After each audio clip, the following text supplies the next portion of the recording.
안녕하세요. 오늘은 아브라함의 믿음에 대해서 공부하겠습니다. 아브라함이 가졌던 다양한 믿음을 소개하고 있습니다. 11장 8절에 나타나는 믿음은 순종하는 믿음이었습니다. 그는 하나님의 부르심을 받고 가나안 땅으로 가라는 명령을 들었을 때 그곳이 어떤 곳인지도 모르는 채 무조건 순종하여 옮겨갔습니다. 하나님은 이처럼 순종하는 자들을 통해서 일하시는 것을 볼 수 있습니다. 11장 9절에서 10절과 13절에서 16절에 나타난 그 믿음이 또한 있습니다. 아브라함의 믿음은 소망의 믿음이었습니다.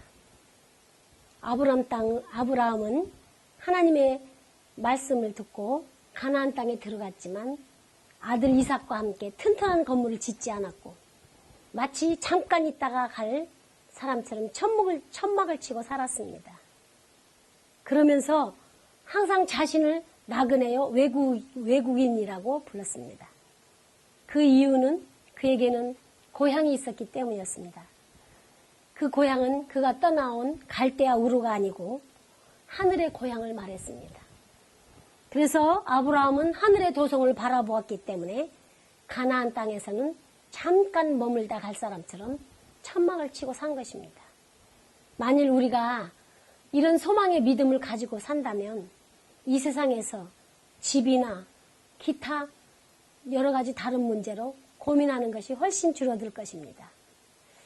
때로는 성도들이 이런 신앙의 잘못된 가치관들 때문에 고민하게 될 때가 있는 것을 볼 수가 있습니다. 우리는 생각하기를 예수님을 열심히 믿고 봉사를 많이 하는 사람이 집이 없다든지 아니면 조그만 집에 살다든지 가난하다면 예수를 잘못 믿어서 그런 것 아닌가 이렇게 생각합니다. 그런데 11장 9절을 보면 아브라함의 믿음은 아브라함과 그의 가족들이 천막을 치고 살았다는 그런 것이 나옵니다. 아브라함이 돈이 없어서도 아니고 능력이 없어서가 아닙니다. 그러면 왜 아브라함은 튼튼한 집도 없이 그렇게 천막을 치고 살았을까요? 10절에 보면 아브라함이 무슨 생각으로 천막을 치고 살았는지 알 수가 있는데 그것은 바로 하나님이 경영하시고 하나님이 지으신 그 성을 바라보았기 때문이라는 것입니다.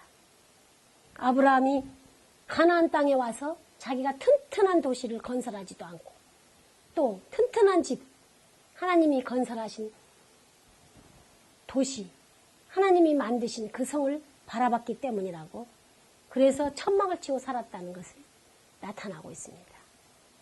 자, 13절에 보면 자기들은 외국인이요 나그네라고 말하고 있습니다. 본인들을 나그네라고 소개하고 천막을 치고 산 것은 이 땅에서 삶은 잠시 머물다가 가는 곳이기 때문에 그것을 알았기 때문입니다. 나그네는 잠깐 있다가 지나가는 사람입니다. 우리가 야외에 가면 천막 치고 놀다가 집에 돌아오는 것처럼 말입니다.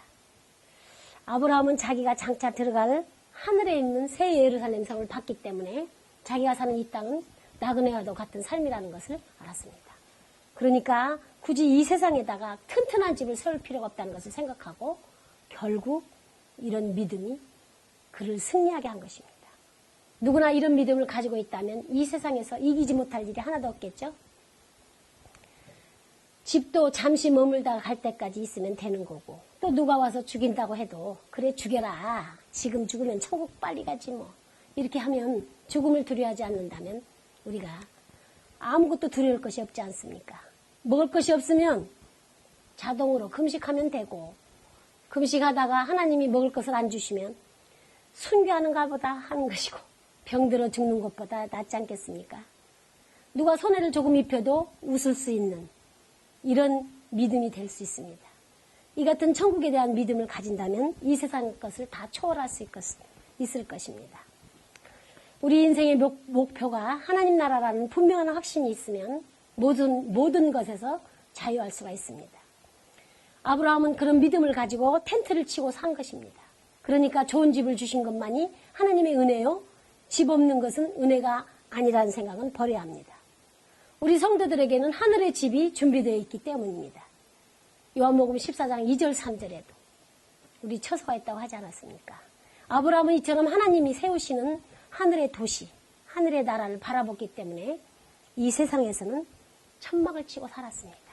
그래서 세상 것 때문에 고민하지 않고 세상에서 무서울 것이 없는 승리한 사람들이 되었습니다. 또 11장 17절에서 19절까지 하나님과 그 언약에 대한 신뢰와 믿음이라고 말할 수 있습니다. 아브라함은 아들 이삭을 제물로 바치라고 하신 하나님의 말씀에 순종했습니다. 창세기 22장에 보면 어떻게 그렇게 할 수 있었을까요? 하나밖에 없는 아들을. 아브라함은 하나님의 약속, 곧 그 아들 이삭을 통해서 자손들이 번성할 것이라고 하나님이 말씀으로 미리 말씀하셨습니다. 그래서 그것이 반드시 이루어질 것으로 믿었기 때문입니다.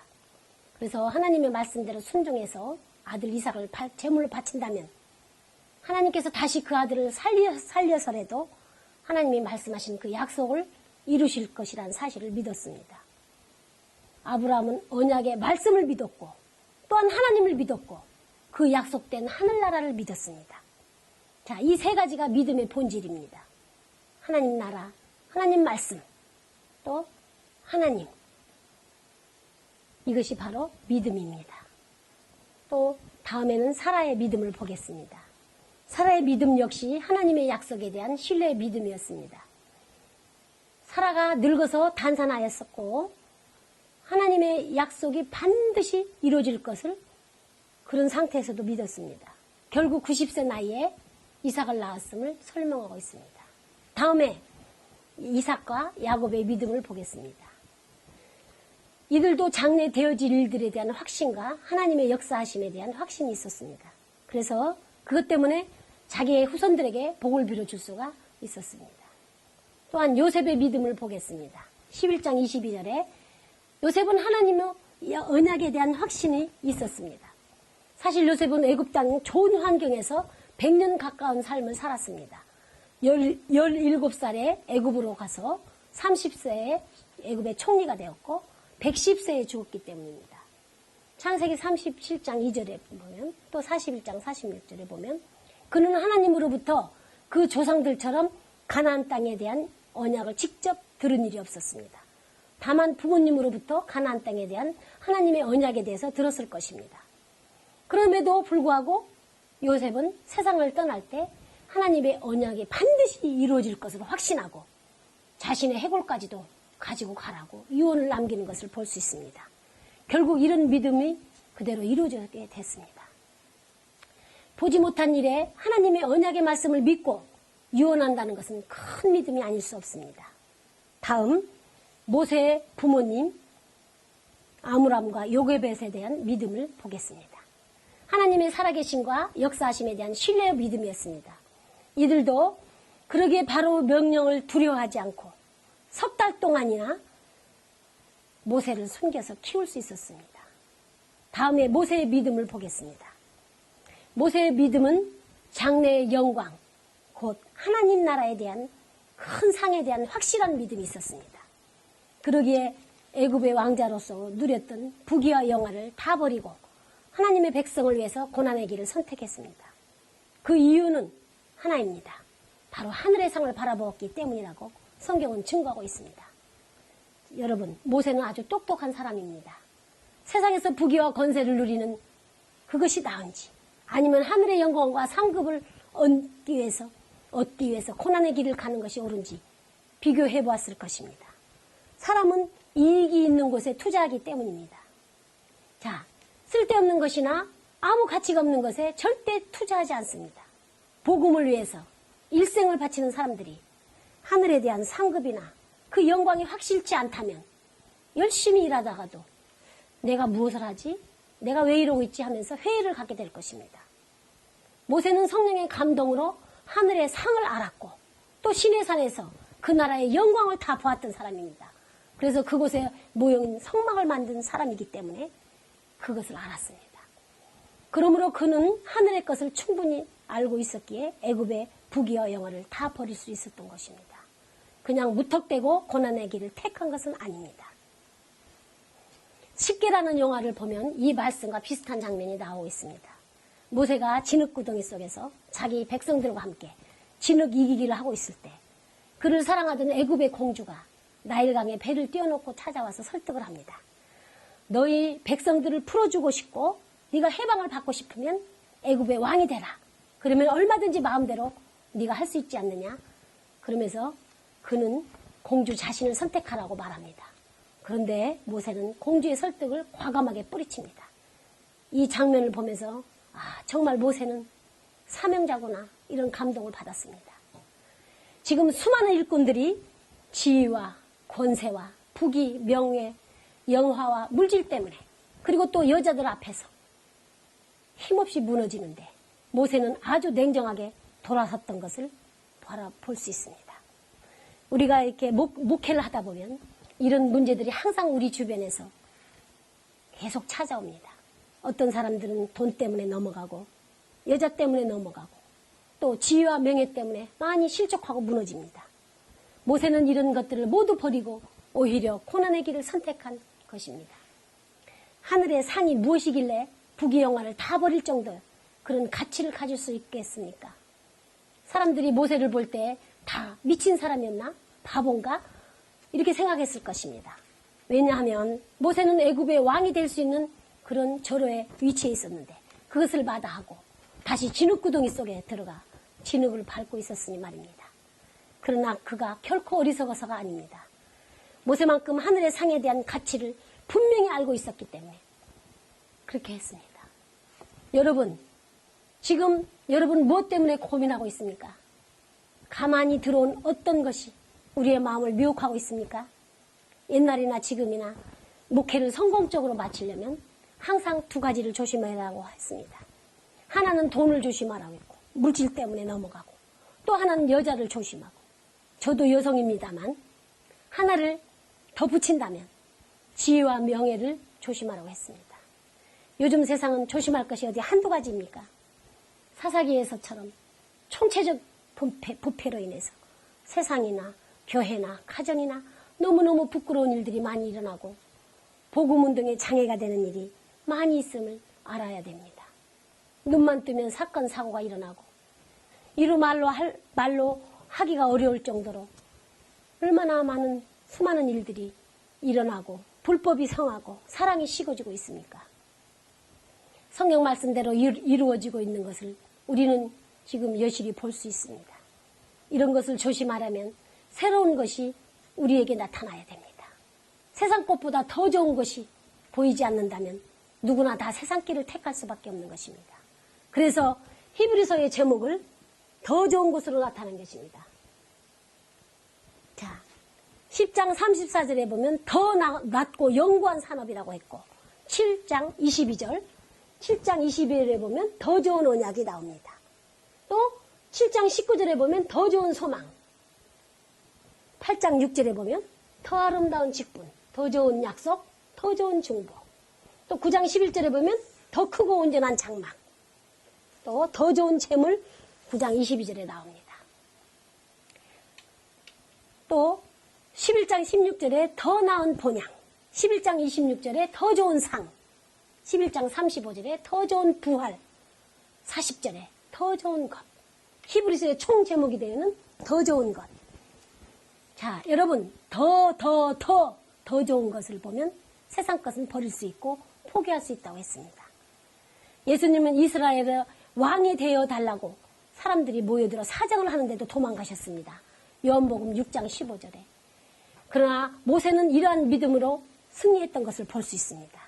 바울 사도도 하늘의 상을 직접 보고 왔기 때문에 이 세상의 것들은 다 배설물처럼 여길 수 있다고. 그래서 하늘의 상만 바라보고 간다고 빌립보서 3장 7절 14절에 고백하고 있지 않습니까? 기타의 이제 많은 믿음의 사람들에 대해서 11장 27절에서 40절까지 보겠습니다. 자, 믿음으로 애굽을 떠난 자들은 눈에 보이지 않는 애굽의 그 바로보다 보이지 않는 하나님을 더욱 두려워했기 때문에 이 믿음을 가짐으로써 애굽을 떠났던 것이고 또한 그들은 하나님의 말씀하신 그것이 반드시 이루어질 것을 믿고 유월절 피 뿌리는 예식을 행했으며 또 그 백성들은 하나님의 살아계심과 그 역사하심에 대한 믿음이 있었기에 담대하게 홍해를 건넜으며 또 여호수아와 그 백성들 역시 하나님이 약속하심과 살아계심과 그리고 그 하나님의 역사하심에 대한 확신이 있었기 때문에 여리고성을 돌았습니다. 다음에 기생 라합은 반드시 하나님의 백성들이 승리할 것을 믿고 정탐꾼들을 숨겨주었으며 수많은 사람들이 이러한 믿음으로 승리했던 사실을 알 수 있습니다. 특별히 어떤 여인들은 믿음으로 자기의 죽은 아들을 살리기도 했고, 나가서는 어떤 자들은 더 좋은 부활에 대한 신뢰가 있었기 때문에 죽음 앞에서도 두려워하지 않고 당당하게 생명을 바칠 수가 있었습니다. 자, 35절에 나오는 두 가지의 부활이 나옵니다. 하나는 현실적인 죽음에서 삶을 믿는 것이고, 또 하나는 더 좋은 부활인데, 예를 든다면 사렙다 과부의 그 아들이 살아난 것, 현실적인 믿음으로써 하나님의 능력을 신뢰함으로 죽었던 아들이 다시 살아났던 것을 말합니다.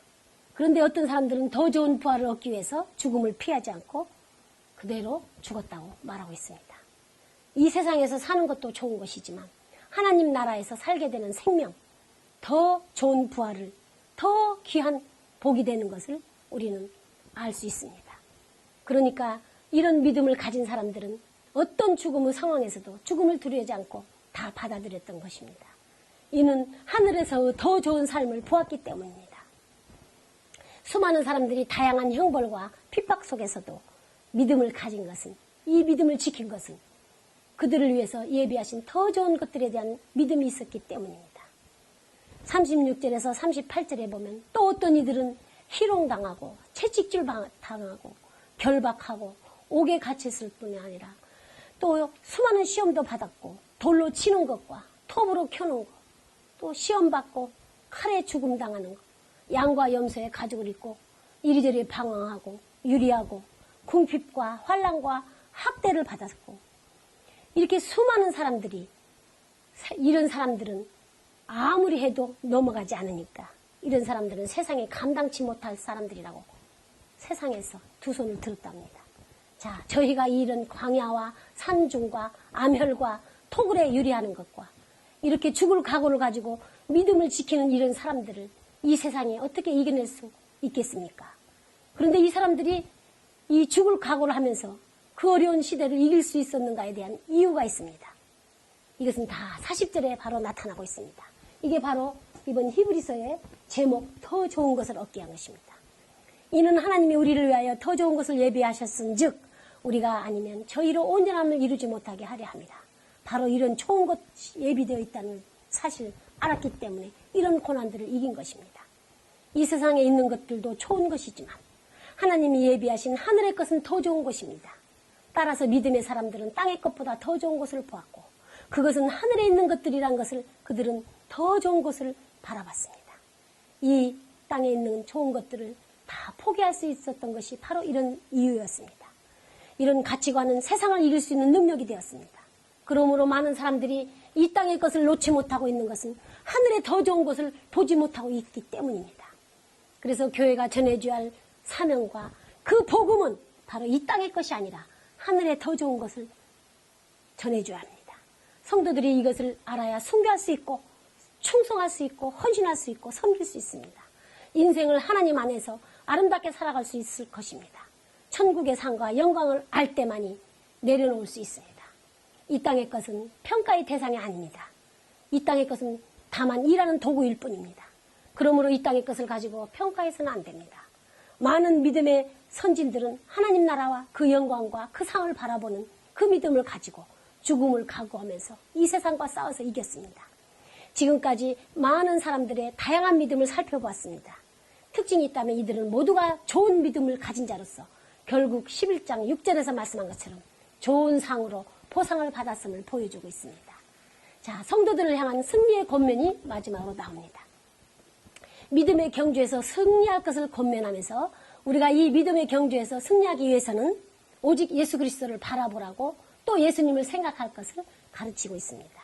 자, 4절에서 10절까지는 그들이 지금 고난을 당하는 이유는 하나님의 사랑하시는 아들이기 때문임을 설명했고, 그래서 징계가 없는 아들은 사생아라고 말했습니다. 12장 11절에서 13절까지는 징계가 주는 유익을 말했습니다. 이제는 피곤한 손과 연약한 무릎을 일으켜 세우고 일어나서 승리할 것을 권면했습니다. 14절에서 17절까지는 화평과 거룩함을 쫓으면서 에서처럼 신앙을 버림으로써 나중에 후회하는 자가 되지 말도록 권면했습니다. 18절에서 24절까지 다시 구약과 신약을 비교하면서 구약의 성도들은 신의 산으로 나아갔지만 신약의 성도들은 이제 시온산과 살아계신 하나님의 도성인 하늘의 예루살렘과 천만 성도들과 어린 양 대신 예수 그리스도를 향해서 하늘로 나아가는 자들을 말하고 있습니다. 25절에서 29절 하나님의 경고를 무시하지 말라고 말씀하셨습니다.